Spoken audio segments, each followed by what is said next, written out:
Hello everyone and Happy New Year. Welcome to our session on Rapid Fire, 60 sales tips in 30 minutes to help you crush your sales quota. Kicking off our webinars for the year is Innovia's own customer engagement specialist, Steve Waltz. And before I pass it over to Steve, I would like to remind you that this session is being recorded and it will be posted to our on-demand library later this week for you to review and share. And if you have any questions, please feel free to type those into the questions box and we'll get those answered at the end of the presentation. And so now I will pass it on to Steve to kick off our presentation. Well, thank you. Welcome, everybody. I appreciate you taking time out of your day to join our webinar here. And for those of you that are either joining after the webinar, listening on our YouTube channel, or through our website, we appreciate you taking out the time. So today's webinar is Rapid Fire, 60 sales tips in 30 minutes to help you crush your sales quota. As I was kind of going through things for this year on what we wanted to do here, I always reflect on the previous year. And the numbers show that for salespeople, about 50% of the salespeople hit their quota and the other 50% don't hit their quota. And it's even a bigger number for sales managers, because if you have a couple of reps underperforming and not hitting their quota, then it's going to bring you down. So, and there's things that can really, factor in, right? We don't know what the economic conditions are going to be for the year, what business conditions are going to be like, what the competitive landscape is going to be like. But at the end of the day, we can control what we can control, and that's how we go about our business. So this webinar is focused on things that we can do as members of the sales team. So this webinar, since we're going to have a broad group of people on it, there's going to be people most likely from salespeople to sales managers to leadership teams to different members of the company, maybe in supply chain or even the ERP IT world. But really, I think there'll be something in here for everybody, because there's things you can do if you're not on the sales team, like if you're in the IT department and work at the ERP system, is maybe help find ways to extract the data to help your company achieve the goals. So, but what's really interesting is how I chose the number. So when we were pondering how many tips to give, it was going, do I do 30 in 30 minutes? Do I do 20? And as I gone through my notes and really listed, I had hundreds and hundreds of sales tips. And some of these tips that we're going to go over, I've actually even done presentation webinars and coaching on for other organizations and groups. So the goal is here is that we're going to kind of go through these tips, and hopefully you'll be able to get some benefit out of it. So as Angie said, my name is Steve Waltz. I'm with the customer engagement team here at Innovia Consulting. I have over 30 years in the great field of sales. I started my career in the automobile industry, and at the age of 24, I actually was in charge of putting together a sales training program for one of the largest dealerships in the Midwest. I still actually coach and talk to people that are now in senior management positions at a lot of the dealerships in the area. I then went on shortly after that to go work for a Fortune 50 healthcare pharma company. I spent about 25 years there and retired from there and went on to consult, and basically ended up here at Innovia Consulting, and May this year will be 4 years for me. So the cool thing is I got to wear a lot of hats. So I got to carry the bag. I got to do sales management, territory management, account management. I've been on cross-functional teams, product launches, marketing panels, and really sales coaching, and just helping customers understand how to extract data and try to use that to help you make good decisions on how to increase your sales. So my contact information is on there. So this is going to be one of a few that we'll probably be doing this year, and it's going to be under the term rapid fire. If you think of Jim Cramer on CNBC Mad Money, where people are just calling in asking for for points, and he's just whipping them off. So it's kind of geared that way, and it's going to be kind of tough. I'm going to try to go over 60 tips in 30 minutes. So some of the tips, are going to be less than 30 seconds, and some are going to be more than that. But the goal is to really get the points out to get you thinking. So in this round, the agenda is kind of laid out here. And, the things I have out here, it's like, I want you hopefully to become a better sales leader this year. And what a leader means is you have followers. So you don't have to be a sales manager to be a sales leader or a VP. Anybody that could really impact make positive changes and do things where people start following them, well, you become a leader. I also want you to understand and take away what does it take to be a top 10 percenter. So I always talk about the numbers in my presentations, and you have the 80-20 rule, right? 20% of the salespeople make 80% of the sales, and to be a top 10 percenter are things that we have complete control over. And we're going to discuss some of those things here. And it's more of a commitment, things that we want to understand and take and be committed to going to that next level and staying at that next level. And the next one I have is a takeaway. So normally if I go to a presentation or a webinar, if I can get a couple things out of it, then I think it's worth the time. I've even been to bad presentations where I got something.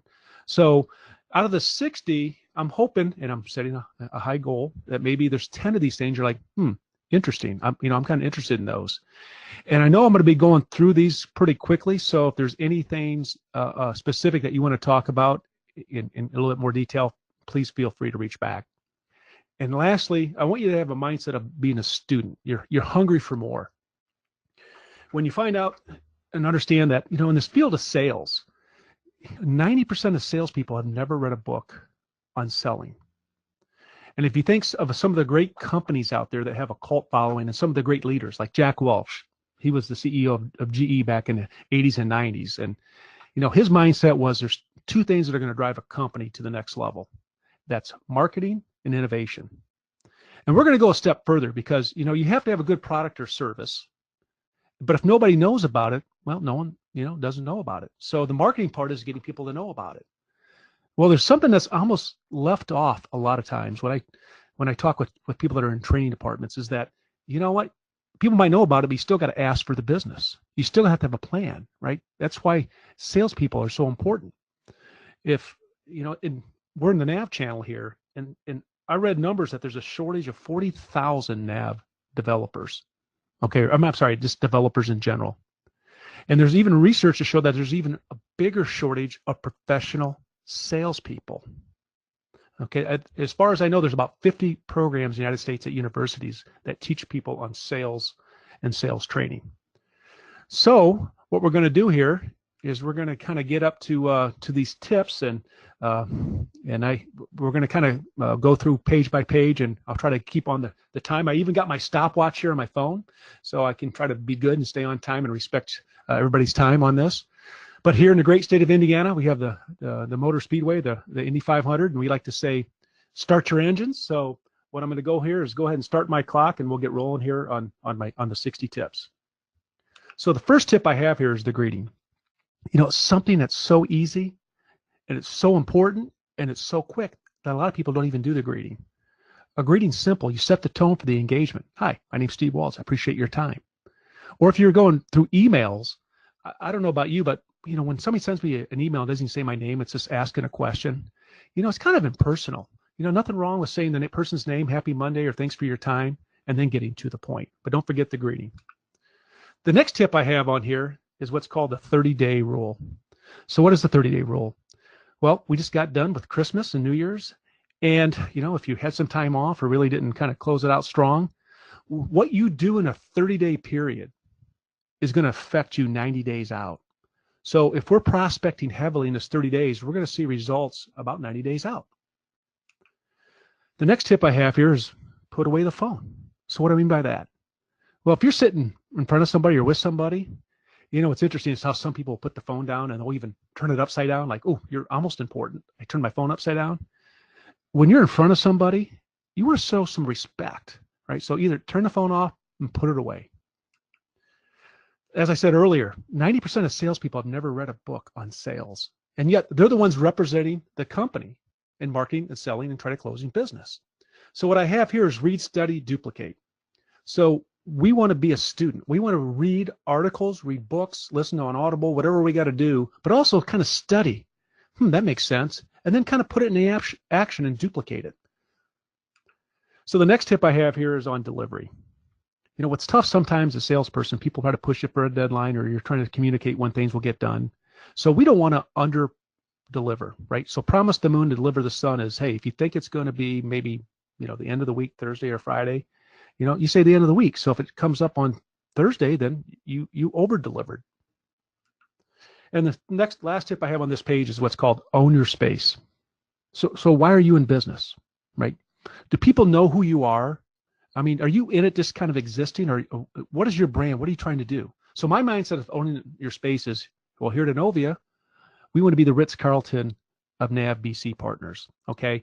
I want to be known as somebody that can help lead and help and grow that mindset. So we want to be in it all the way. All right. So this one I almost put as my first tip, and that's trust. Because it doesn't matter if you're the greatest salesperson, and if people don't trust you, they're not going to buy from you. It is hard to be a good salesperson and not be a good person. So we want to be transparent and earn their trust. So the next tip I have here is something that when I worked with salespeople for years in training is, so I'd be in a car like, so we want to talk about, well, I just want to check in. And when I hear that phrase, I just want to check in, it kind of makes me shiver a little bit, because that's called hope. Hope is not a strategy. All right, so we want to understand and have a process. So if we have a process, a sales process, it could be as simple as, okay, when I meet somebody or I greet somebody, where do we want to go? Oh, you know what? Let's have another call. Maybe you get people from your company, I'll get people from my company. Then maybe more of a deeper discussion. Well, then maybe you could decide the next step would be to go on site, or maybe do some sort of demo. Well, then maybe the next step after that is a recap of what you discussed, then maybe a proposal, then you win it or lose it. But in your mindset, you actually have a flow and a stage of where you want things to move and progress. So this tip right here, start with why.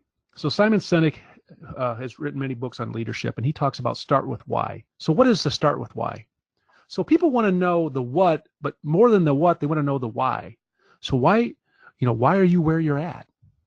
So why does your company do and sell the products that they sell, right? Is there a story behind that?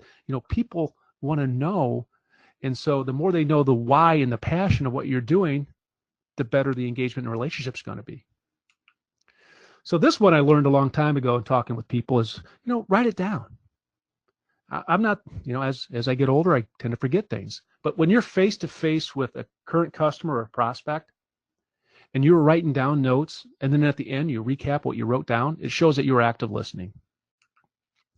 So when I was with Abbott, we used to always kind of joke about, people, give that to that person. That person's a GSD. And what is a GSD person? That's a get stuff done person. So I have two boys in their 20s, and I try to tell them, I said, you want to move up in this world? If I'm a manager and I got one person, I got to wonder if I'm going to get the job done, and the other person I know who's going to get the job done, who am I going to give that to? So you want to be a GSD. And lastly is this word called fear. So what is fear? Well, fear hasn't happened yet. You really can't coach fear. You really can't manage fear. And what is fear's best friend? It's called time. And the longer you put something up, the more it festers and the more it becomes. Because one of the biggest fears of human nature is the fear of the unknown. So the sooner you take action, the quicker the fear goes away. All right, so the next page here. So if you want to be a top 10%er, there's these two words that you need to get embedded in your mindset, and that's massive action. It's called being a 10X or a 10X person. So what does massive action mean? So whatever you think it takes to get that activity done, to move that down the way, you need to have a mindset of you need to do 10 times the normal activity to ensure you can accomplish that goal, okay? And that can be another one-off discussion. So this one's kind of interesting. Discovery before close or demo. So, we sell a lot of software, and people will call up and say, hey, Steve, can I see the new version, or can I see the software? I'll say, sure. But if I go right into a demo, I don't know what they want to see. So I'll say, well, why do you want to see that? Well, I'm kind of interested in what's in the new version. Well, great. So how are you currently using your software? What pain points do you have? Is there anybody else that uses it? And then the more you dig in, okay, the more they have to think about it and then tell you and speak it. And when they speak it, they actually put more thought and they own it. And so that allows a better gathering of information to do your demo. And the reason I have close on here is that if you do a good job of discovery, the close almost becomes secondary. So the next tip I have here is what I like to call move the chair. So years ago when I would do training, most of the times you are sitting across from somebody and you're talking to them. So I want you to have the mindset of like standing up picking up that chair, bringing it around the table, and putting next to the person's chair that you're talking with. And it's almost like now, instead of trying to convince them, is that you're rooting for them. It's like you're cheering them on, because if it's truly a fit, right, and you do the proper discovery, then it should be that type of mindset. So the next one I have is be a person of excellence, right? We talked about trust.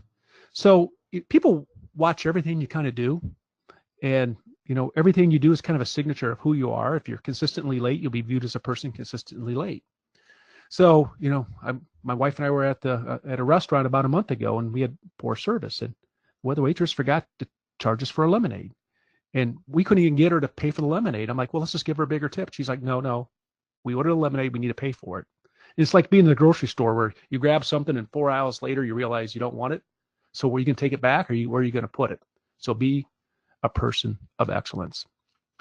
And the last one here is follow-up. I mean, these are two things we're going to talk about. The numbers of selling. Follow-up is a lost art. And just based on the numbers, if you follow up, you're going to have a good career in sales. So the numbers say that 50% of the salespeople make one call. But the numbers also suggest that 80% of the sales are made between the 5th and the 12th call. Yet less than 10% of salespeople make more than 5 calls. So you could be somebody that doesn't have any training. You could be persistent and just constantly show up, just hustle, and you're going to sell.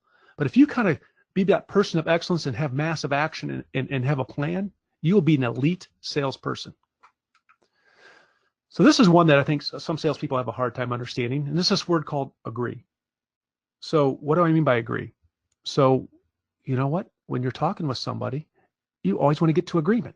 So what do I mean? So if somebody's telling you, hey, the water's hot, and you think the water's cold, you can agree. Well, I'm agreeing that they think it's hot. So because you can get to resolution when there's agreement. When there's disagreement, people put their feet in the ground, make a position, and it makes it more difficult to get to a resolution. So always agree. So the next tip is, normally when I do consulting or if I'm coaching, I was in DC about 4 or 5 months ago, and I was talking with an owner of a company, and they were lacking, and you could just tell they were lacking passion. And as I was talking with people, they weren't sold on what they were selling. So you need to be sold before you can sell, right? We get to the why. So if you're not completely sold on your product, then why should the customer or the prospect be? So this is the fun one, right? The budget. Budget what? So if you think of the money, that always comes up. But yet so many salespeople don't know how to handle this. Okay? Now, think about, are you driving a car? Most people I know driving a car probably have a little bit nicer car than they should, and most of them have this thing called a loan, right? So they go out and get a loan on it.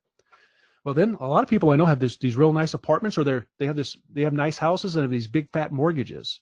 And so, here they are spending all this money on a house. Okay? So the money was worth less than the house or the car, right? When you can make it to where the money is worth less than what you're trying to sell, or what you're selling is bigger than the money, and then your mindset will be, the budget isn't as big as you make it to be. So this is something that a lot of salespeople, I think, have trouble with. It's not about you. Hey, Mr. Customer, you got an hour? Let me tell you about myself. A lot of salespeople think, oh, they just love when I talk to them, right? Let me tell you about my family, my vacations, this and that.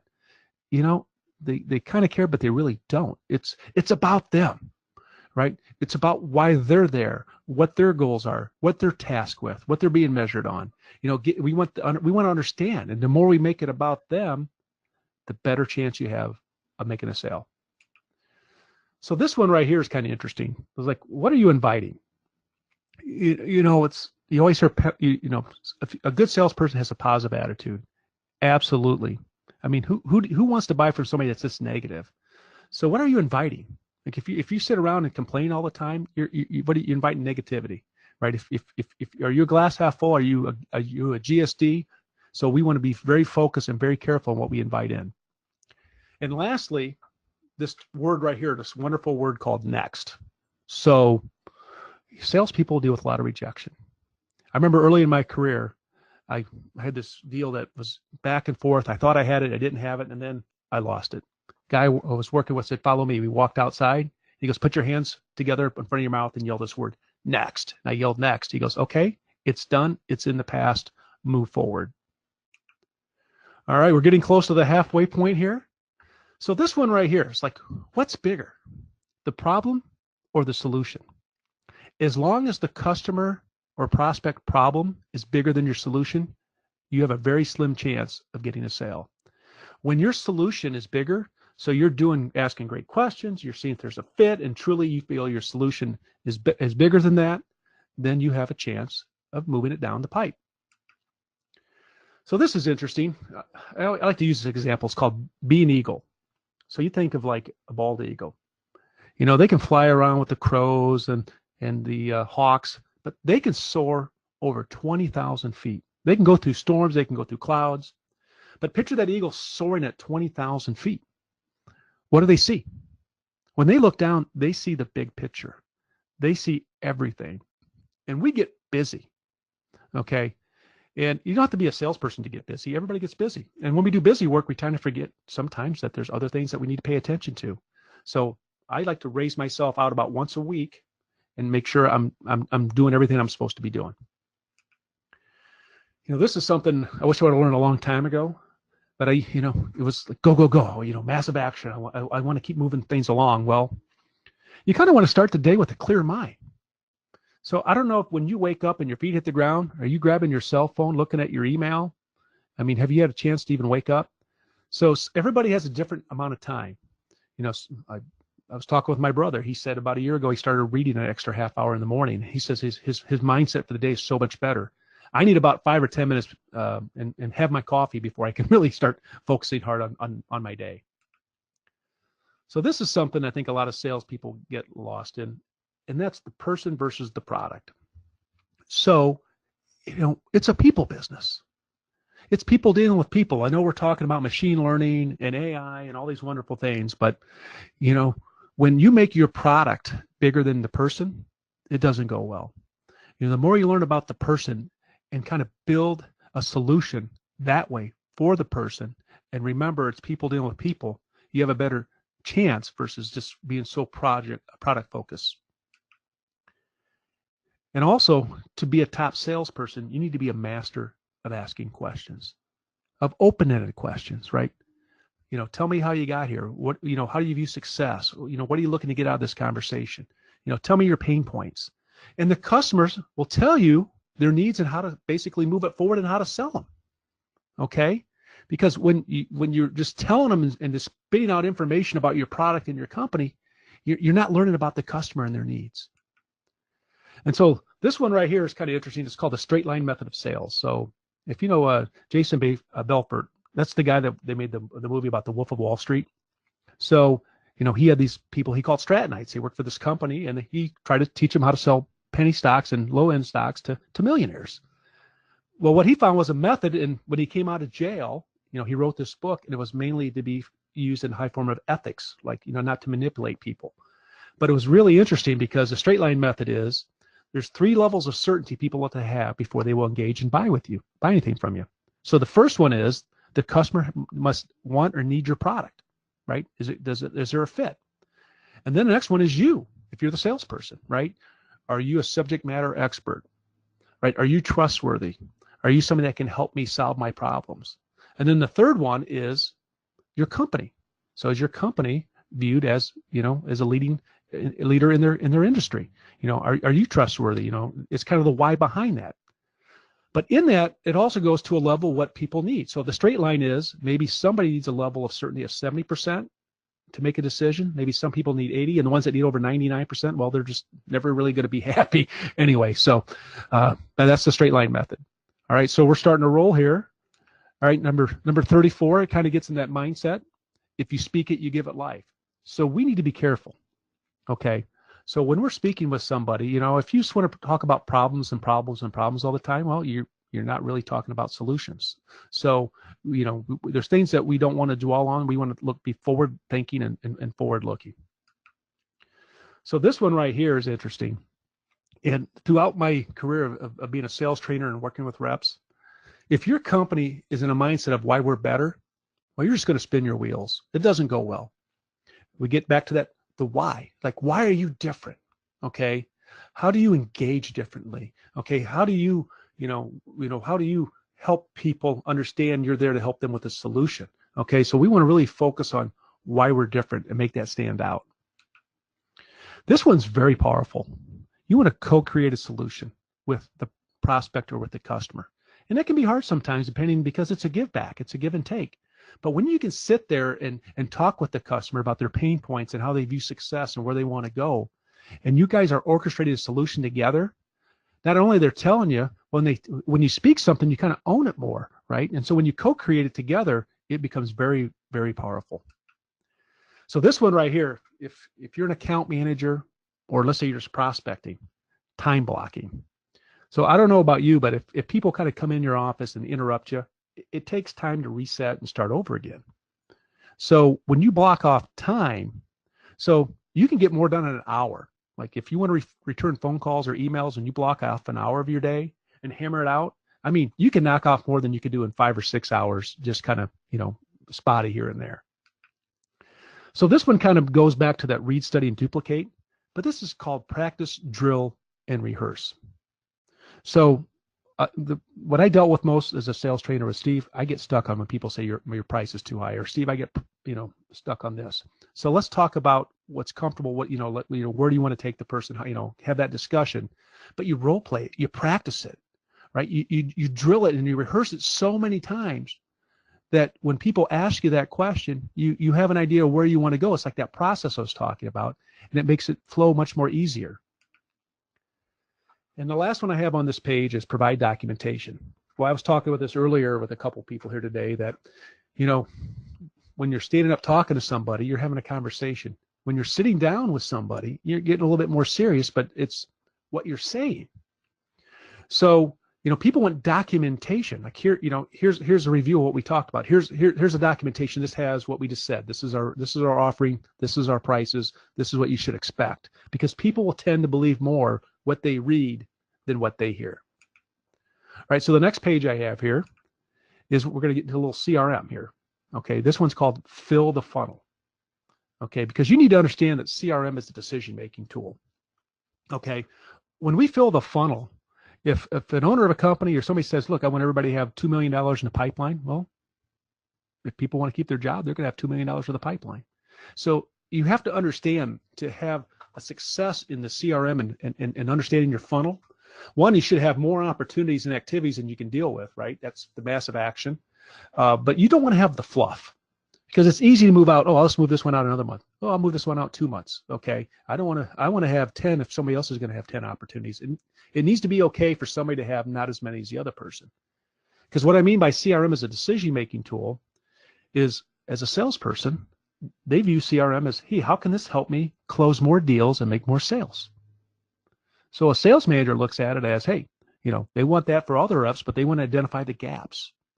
So what do I mean by that? So let's say you have somebody that's good at prospecting and they have a lot of opportunities, but they seem to have a low closing rate. Well, there's some coaching opportunity for closing.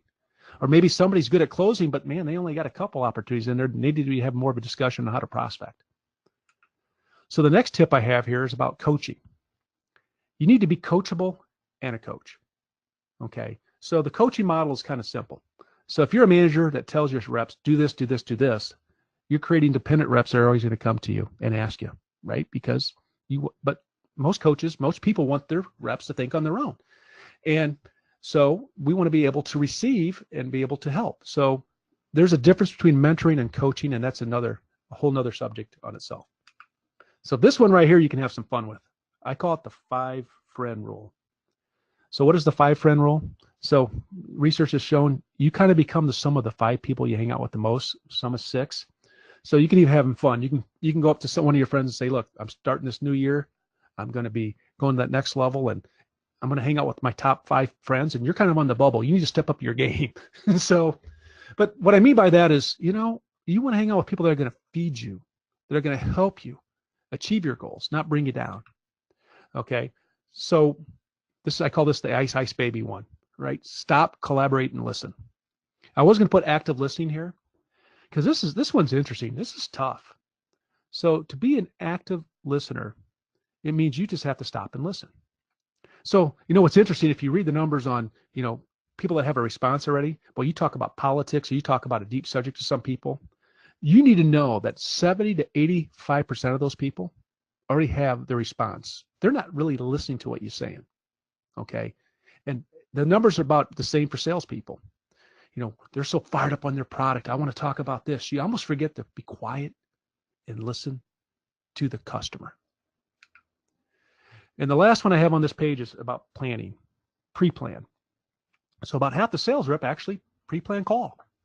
So we talked about CRM. So you can go back in and look at the activities of your CRM, maybe your last 4 sales calls. What did you talk about? Okay. When I go talk with this person, this is what we talked about last time. This is kind of their pain points. So you kind of have an idea of what you want to discuss. And then you need to pre-plan what your next step might be. Okay, this is what I want to move them to. As I said, hope's not a strategy. And I can't tell you how many reps would say, oh, I just want to go in and, and just check in. All right, we're kind of rolling around here. We got a couple more pages here. So this one's simple. Review your opportunities. Remember I talked about busy work? It's very easy to get busy, but you have opportunities for a reason. If you're not using CRM and you're calling on accounts, you need to have account plans. All right. What are their pain points? What are their obstacles? Do you have SMART goals? You want to have a plan and review it, and then maybe even talk with other people to help you get there. So this one right here is interesting. Okay, these next 2 tips are about human nature, and I got give, give, give. And the reason I put it down 3 times, most salespeople are takers. All right, they're tellers and they're takers. So human nature, a couple of the laws are the law of reciprocity. Right? If you do something for somebody, they come and reciprocate back and do something nice for you. So the more that you give to a customer, right? Oh, here's an article you might be interested. Oh, this might be somebody that can help you achieve that goal. Oh, here's a seminar you might want to go to. Or the more that you give, the more they're like, oh, they feel more obligated to kind of give back. And that kind of falls in the laws of human nature. Remember we talked about, the fear of the unknown. So the more you understand human nature, I think the better chance you have of being a better person and a better salesperson. So this one is bring a solution to the problem, right? So you could probably put a group together. You got some sort of committee. You got 9 people together, and 8 of them bring a solution to the problem. And there's always that one, right? Oh, I know that's not going to work. No. But what's wonderful is that if you tell somebody, oh, here's the problem. Oh, I did this. I fixed it. Or here's the solution. People respond, people listen, and that's leading. So this is something I think as far as salespeople, they tend to forget is about complaints or objections. Complaints are complaints. Oh, God, the weather's outside. It's cold, isn't it? Oh, yeah, it's terrible. Oh, the stock market's crazy. Yeah, it's terrible. Oh, your price is too high. Yeah, it is. Right? I know purchasing people that sleep and they snore. Your price is too high. I need a lower price. This is their mindset. But objections are truly things that, they're not objecting to what you have to offer. They're just like, hey, I need more information. I don't know if this is a fit. So you need to understand the difference between the two. And the last one I have here, I even wrote an article on this, is about being unreasonable. So it gets back to the be sold and sell and the why. I mean, if you truly believe, if you are in the right spot, if you're in the right position in your company, you truly believe what you have to offer is what you need, the customer needs, you need to have this mindset of being completely and utterly unreasonable about it to the point that you're irrational, right? So when you can look somebody in the eye and tell them, as you're talking to them, look, if you're not dealing with me or my company, you are settling. And who wants to settle? That is very, very powerful. All right, we're winding down to the last page here, and it looks like I'm going to be fine on my time. So this is something I think a lot of salespeople and organizations miss out on. It's not always the price or the product why they don't buy. Okay? I mean, is there a restaurant that you go to because you like the experience, you know the people? Do you have a guy like, hey, I got a mechanic. I know he's a little bit more than everybody else, but, I just trust him and I like him. So you need to understand that it doesn't always boil down to price or product. It could boil down to you. Do they like you? Do they like your company, your location? There's other things that play a role. This is something that's almost lost anymore. Okay, so pick up the phone call. I talked about earlier about putting the phone away when you're talking with somebody, but there's no reason for 18 emails and chains to kind of go back and forth, I don't, everybody's copied on emails like, why am I on that? But, you can pick up the phone and call.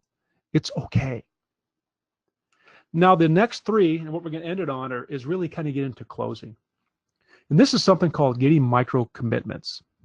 So, I want to know as a salesperson, as a sales team or a company, are we dancing?